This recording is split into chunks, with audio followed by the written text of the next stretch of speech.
গুণ করার টেকনিক দেখো সংক্ষেপে। অনেকগুলো 6 থাকলে 2 গণিত 6, একটা 6, 2 গণিত 6 6, দুটো 6, 2 গণিত 1 2 3টি 6, 2 গণিত কটা 6, 4টি 6, 2 গণিত কটা 6, 5টা 6, 2 গণিত কটা 6 গুণ করব,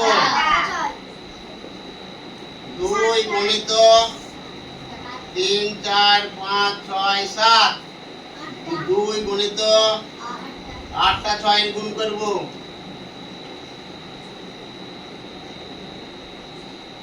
8টা হইতে গুনবে 2 3 4 5 6 7 8 9। এবার দেখো সংক্ষেপে গুণ করার টেকনিকটা দেখো। 6 দুগুণে কত হয়? 12।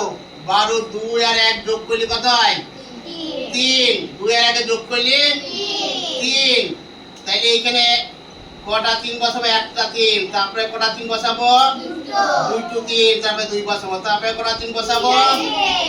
3টে 3 বসাবো। তারপরে কটা 3 বসাবো? 1 2 3 4। তারপরে কটা 3 বসাবো?